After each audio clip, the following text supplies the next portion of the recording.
Et autour de la table aujourd'hui, Bruno Kras, Olivier Drinxin, Thierry Geffrotin et Eva Rock. Bonjour à vous. Bonjour Mathieu.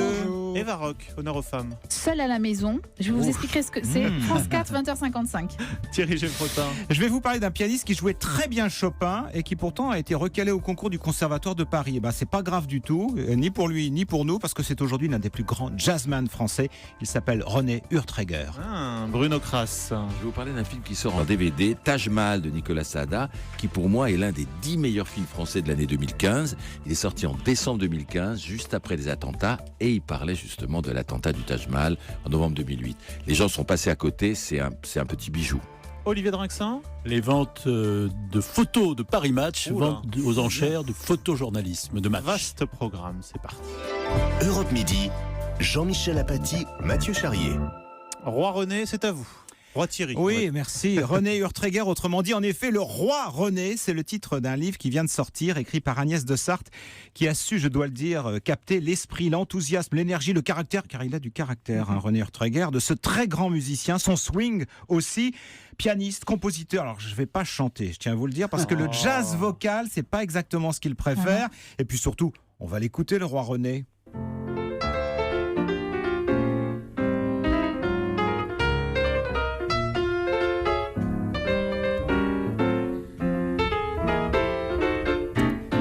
Ça swing. Alors vous allez dire, c'est du jazz, parce qu'il y en a qui entendent, c'est du jazz. C'est extraordinaire. Et surtout, ce n'est pas que ça, René Urtreger, car à un moment de sa vie, il a été aussi pianiste de Claude François. Oui.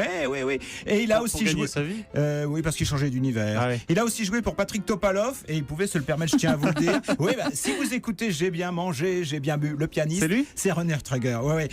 Il pouvait se le permettre parce que son génie du piano le place tellement haut que ce genre d'expérience ne le rabaisse surtout pas. Formation classique, quand il joue la fantaisie impromptue de Chopin à Miles Davis, le trompettiste pleure et dit je me couperai un bras pour avoir écrit ça. Excellent pianiste classique donc, mais recalé au concours du Conservatoire de Paris. Ça l'a pas fait. René Urtreger est né en 1934. Il est donc adolescent lorsque le jazz déboule dans sa vie. Il écoute la radio, il achète des 78 tours. Et c'est parti. Enfin, c'est parti. C'est mal parti parce que pour son père, devenir jazzman, c'est comme devenir délinquant, voyou. La drogue qui circule. René Urtreger confesse d'ailleurs qu'à un moment, il est sorti du jazz parce qu'il a vu tant de copains mourir et qu'il s'est senti lui aussi en danger. Et voilà. Il est donc allé vers la variété, ça n'a pas duré très longtemps, il est revenu au jazz, tant mieux pour nous. À propos de drogue, ce livre nous fait découvrir l'envers du décor d'un enregistrement mythique, la bande originale du film Ascenseur pour l'échafaud. Écoutez bien ce que dit René Urtreger, parce qu'il y a assez peu de piano, on va écouter d'ailleurs. Écoutons un peu de cette bande.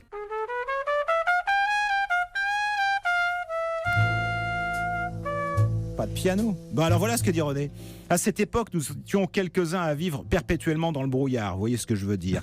Les gens ne connaissent rien à ces problèmes. Ainsi, tout le monde me bassine depuis bientôt 40 ans à propos de la musique d'Ascenseur pour l'échafaud. Ça a dû être une expérience formidable. Tous les musiciens étaient comme dans un état de grâce. Alors qu'en fait, je passais les 3/4 de cette saleté de nuit à attendre un connard de dealer dans l'escalier du studio. C'est d'ailleurs pour cette raison qu'il y a tant de moments sans piano et pas par choix esthétique.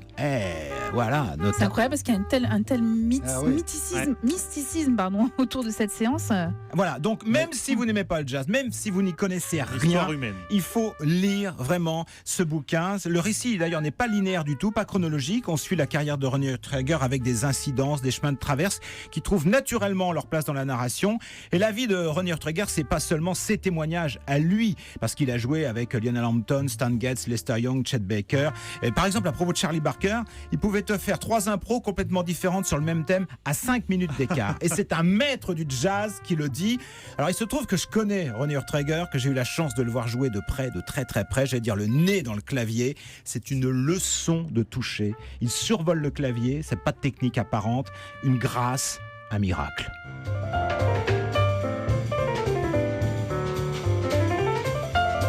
On n'a pas envie de couper, mais on est obligé, il faut avancer. René Urtreger. Le roi René Urtreger par Agnès de Sarthe chez Audi Jacob. Je sais pas peut-être qu'il avait été pris en photo par Paris Match.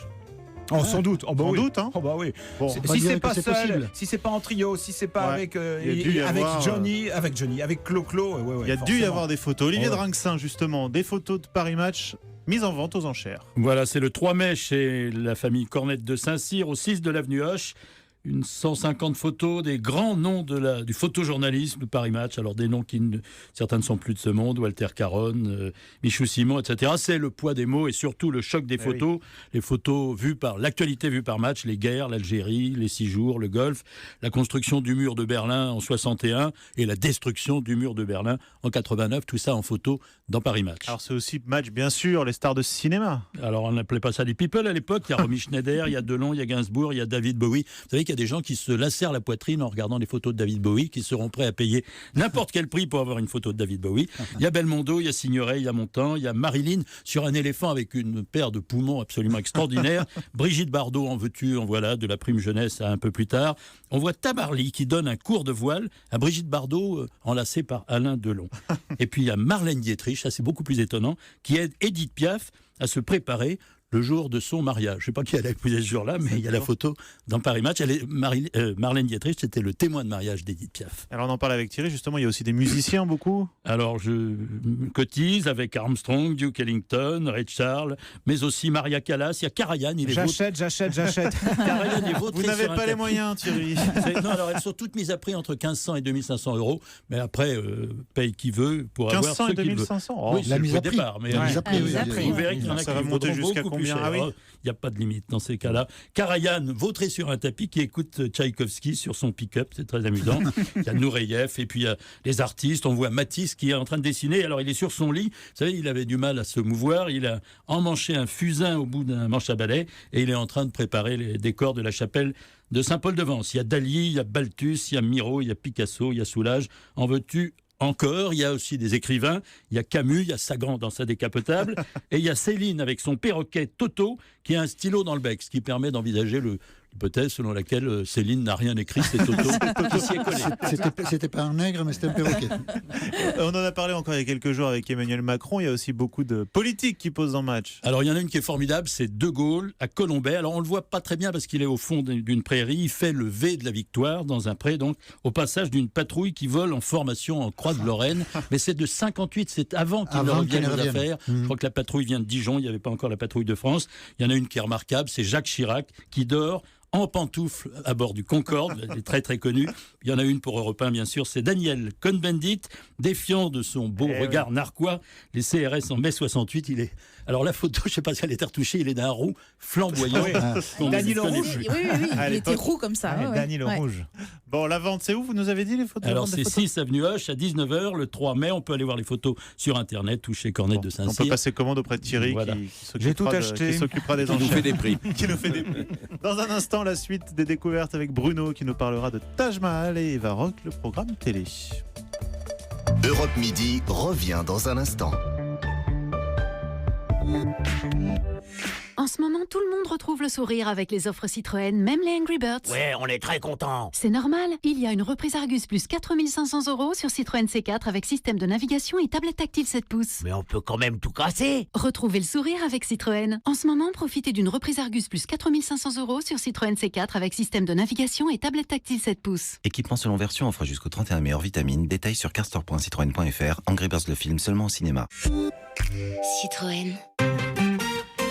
Pour samedi, Nathan a eu 2 bonnes idées. La première, c'est de faire plaisir à Élise en finissant les chambres des enfants. La seconde, c'est de profiter des promos exceptionnels Bricomarché. Vous avez des idées? Bricomarché a les prix. Samedi 30 avril, Bricomarché crédite 15 € sur votre carte de fidélité par tranche de 100 € d'achat. Et ça sur tout le magasin.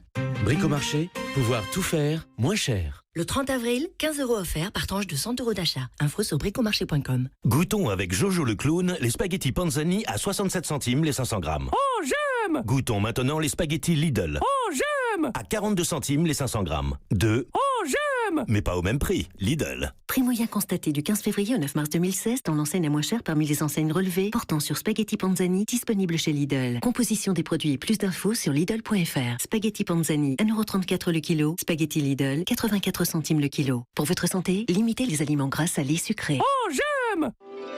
Europe Midi. Jean-Michel Apathy, Mathieu Charrier. Et à 13h52 sur Europe 1, c'est la suite des découvertes d'Europe Midi avec au programme votre soirée télé et un film qui sort en DVD. un DVD aujourd'hui, Bruno, Taj Mahal. Alors le film était peut-être un peu passé inaperçu parce que le contexte était bizarre. Mais... il est sorti en décembre 2015, peu de temps, quelques semaines après les attentats du 13 novembre. L'histoire, 26 novembre 2008, 10 types lourdement armés attaquent Bombay en plusieurs endroits, en 5 endroits de la ville, dont 2 grands hôtels. Et il y a une histoire vraie. Dans cet hôtel, il y avait une jeune fille, Louise, de 18 ans, qui était là avec ses parents. Son père était venu travailler en Inde, un type assez aisé avec sa femme. C'est important dans le film parce qu'au début, il y a un petit côté Sofia Coppola quand elle s'ennuie en Inde, vous savez. Et en attendant de les loger, il les avait logés dans une suite superbe du Taj Mahal. Et le début du film, on voit donc cette jeune fille qui regarde le port par la fenêtre, qui a l'air de s'ennuyer un petit peu. Et puis un soir, elle veut rester dans la suite et ses parents sortent chez des amis. Et là, on est donc le 26 novembre 2008, il y a eu donc cet attentat où il y a eu quand même 195 morts. Elle entend du bruit, elle sort sur le palier, elle voit des ombres qui passent, elle reçoit un coup de fil qui lui dit de quelqu'un de l'hôtel « Cachez-vous, cachez-vous ». Elle ferme sa porte, elle se cache. Elle sait qu'il y a des gens qui passent à son étage, donc elle se cache sous le lit. À un moment, elle veut attraper, je crois, une prise pour son portable, parce qu'elle correspond avec son père. Imaginez le père et la mère qui sont chez des amis, qui savent ce qui se passe, que toute la ville est à feu et à sang et qui ont leur fille au téléphone. Et elle va résister toute la nuit. Et elle va s'en sortir. Elle va s'en sortir. Non, donnez pas la fin du film. Non, mais ça, c'est pas un polar. C'est une histoire vraie. Ce qu'il y a de magnifique dans ce film, je vais vous dire, c'est que moi, je l'ai vu décembre 2015. Et j'ai pas du tout été choqué. C'est un film qui a tellement de tact qu'il accompagne la douleur et le deuil presque des attentats du Bataclan.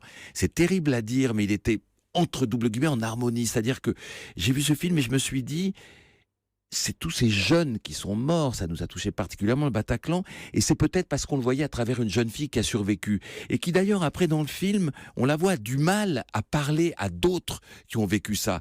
Donc c'est un film fait avec un tact extraordinaire, c'est un film, quand on se souvient de ce film, on n'a pas une histoire de violence, de mort, mais on a une empathie vers ce film, et puis surtout c'est du cinéma pur, parce que avec très peu de moyens, il évoque sans le montrer, mais ça suggère encore mieux, un attentat, ce que c'est, le Bataclan au Taj Mahal. C'est-à-dire que on est dans la chambre avec cette jeune fille, dans l'obscurité, et les bruits, la bande-son, des types qui passent, des rafales de Kalachnikov, des ombres qui passent, c'est remarquablement fait. Donc c'est vraiment un très bon film. Il y a la jeune Stacy Martin qui joue, que je connaissais pas. Il y a Louis Do de Langsin et Gina McKee. Et il faut vraiment la voir dans sa DVD Tech. Et vous voyez, je vous le tends, mais je vous le donne pas, je le garde. Le DVD. C'est pas gentil ça. Celui-là, je le garde. Ça, c'est pas sympa. Eva Rock, vous nous donnez une cassette vidéo de l'émission de ce soir? Vous pouvez la regarder. Vous pouvez la regarder. Alors ça s'appelle Seul à la maison. C'est sur France 4 à 20h55. Lequel d'entre vous n'a pas rêvé enfant de rester entre copains sans les parents? Moi, madame. Bah oui, façon un peu Sa Majesté des Mouches, vous voyez, le roman de Golding. Alors France 4 a décidé de tenter l'expérience. Ils ont pris 8 enfants de 8 à 12 ans. Ils les ont mis dans une magnifique maison avec baby-foot, flipper, une télé pas branchée. Love Story avec les enfants, quoi. Alors, je savais que vous alliez me dire ça et vous allez comprendre. Une télé pas branchée, une console de jeu qui est planquée. À eux de se débrouiller pendant 4 jours pour tout faire. Ils mangent, il y a des pour pâtes. manger, c'est à eux de se démerder. Les parents, eux, sont planqués dans une maison qui est mitoyenne et ils regardent les quelques vidéos que la production veut bien leur donner à voir. Et ils commentent les images de leurs enfants aux côtés d'une psy. Parce qu'en fait, l'objectif est de prouver à la fois aux parents qu'on n'est plus des petits, du côté des enfants, et puis prouver aux parents aussi qu'ils peuvent aussi un peu lâcher les baskets de leurs rejetons parce qu'ils savent se débrouiller. Alors, première journée, les filles sont avec les filles, les garçons avec les garçons. Les filles sont solidaires et entreprenantes, les garçons décodent. Les filles sont en cuisine, et les garçons le nez sur leur tablette, je vous jure, c'est frappant. Et première tentative d'organisation sociale avec Ninon qui a 12 ans. S'il y a une personne qui veut faire quelque chose, elle demande à tout le monde pour voir si tout le monde est d'accord. Et après, on s'entende bien. Ouais. On peut s'aider les uns les autres parce que c'est pas parce qu'on est des garçons et des filles qu'on pourrait pas s'aider entre eux. Enfin, entre nous plutôt. Et voilà, alors, elle décide de prendre les choses en main et ça fait quelques heures qu'ils sont dans la maison. Il y a Inata qui, du haut de ses 8 ans, elle, a très bien compris la situation. Imagine la planète s'il n'y avait que des garçons sur Terre. Elle serait sale, dégoûtante et ça puerait, quoi. Elle a 8 ans. C'est bien. C'est hyper drôle. Et alors, quant aux parents, eux, ils sont bluffés, comme le papa de Marie, 11 ans. Vous débarrassez, moi je fais la vaisselle. Ok. Je vais les appeler pour débarrasser. Waouh. Marie fait la vaisselle. Ça me scotche. Alors voilà, alors l'expérience tente de montrer combien les enfants gagnent en autonomie et en responsabilité dès qu'ils sont hors du cadre familial. C'est frappant. Alors pour autant, j'ai quelques réserves sur le programme. Mathieu, vous aviez compris, parce qu'on sent bien que la production n'a pas voulu faire une télé-réalité. Ils n'ont pas voulu faire du love story, mais en voyant les décors, il n'y a pas d'élimination entre enfants, etc. Mais en voyant les décors, on y pense, la façon de filmer, on se doute qu'il y a des adultes qui veillent sur la maisonnée, parce que ne serait-ce que pour allumer le gaz, pour des raisons de sécurité, il faut bien qu'ils soient là. Et en fait, la production a caché tout ça, alors que il aurait fallu jouer carte sur table et montrer les gens qui interviennent, transparence, ça aurait évité ce côté un peu télé-réalité. Parce que ça donne finalement une impression de scénarisation qui n'a pas eu lieu, en l'occurrence. Mais franchement, il y a 4 émissions, c'est assez savoureux. Et puis vraiment, on voit les enfants réagir différemment. Les parents sont bluffés. Je pense qu'au retour à la maison, ça a dû mettre quelque chose dans l'ordre. Donc 20h55. La vaisselle, tu l'as fait. Exactement. 20h55 sur France 4. Exactement. Alors votre bonus, je sais même pas si je vous laisse en parler. Ah bah merci, c'est un coup de gueule en fait. Mais oui, c'est un coup de gueule. Les visiteurs en Amérique, TMC, 20h55, la bande-annonce ne me fait pas rire.